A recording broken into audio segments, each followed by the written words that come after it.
Guam's airspace can be so confusing for anyone flying a drone. How can you be sure you're not going to get a federal citation like what happened recently up at Ritidian? In the next 5 minutes, you'll know exactly where you're allowed to fly and how to get instant airspace authorization where needed.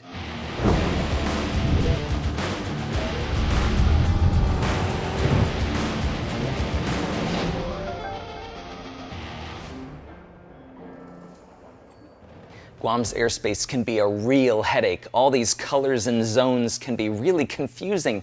So today I'm going to be unpacking it all and making everything as simple for you as I can.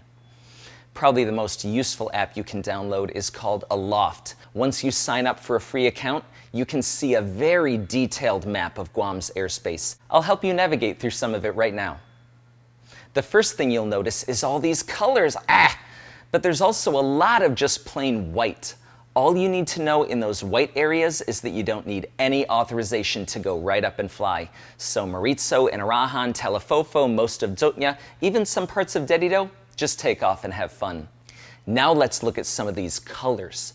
You'll see two really big circles on your map, one blue and one red. That's all Class D airspace. The blue one surrounds Guam International Airport, the red one surrounds Andersen Airport. In both of these areas, you'll see grids with numbers, representing the number of feet you're allowed to fly up to. So you can fly within these circles, but you'll need authorization.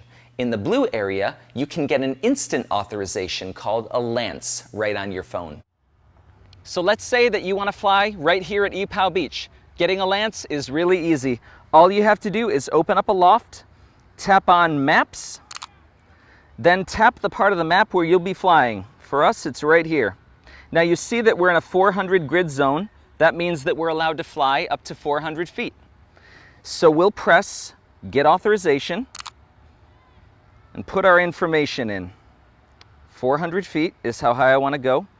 It's going to be for 2 hours. Press Next. Pre-check, make sure everything is good. Yep, all the rules and restrictions, submit. And that's how easy it is. Now let's fly. Take off. In the red zone, that easy Lance system, sadly, is not available. That means if you want to fly in one of those numbered grids, you have to get authorization the old-fashioned way, by going onto the FAA Drone Zone website and applying for a Certificate of Authorization, or COA.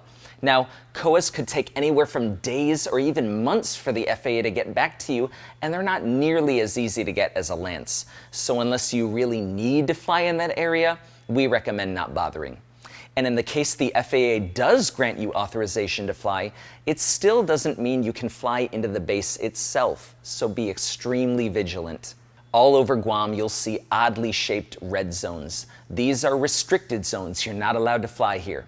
The red zones with a dark outline are national parks, and the red zones with no outline are national security areas restricted specifically to drones. We're not allowed to fly in any of these areas. Another thing to point out, the huge half-moon shape over the northern part of the island is a TFR, or temporary flight restriction. But it starts a half a mile high, so it probably doesn't apply to you. Now the last place we'll mention is Ritidian, because that's where those two drone pilots recently got federal citations. Now, for some reason, this doesn't show up in Aloft as being restricted, but if you go into some other apps or websites, right now we're looking at skyvector.com, you'll see that there's another TFR over Ritidian, but this one begins at the surface. So no flying, keep your drone out of there. We don't want you to be cited too. Every time you fly, always check first for any new NOTAM or TFR and confirm the type of airspace you'll be flying in. And remember never to fly without your drone license. For recreational flyers, that's your trust certification.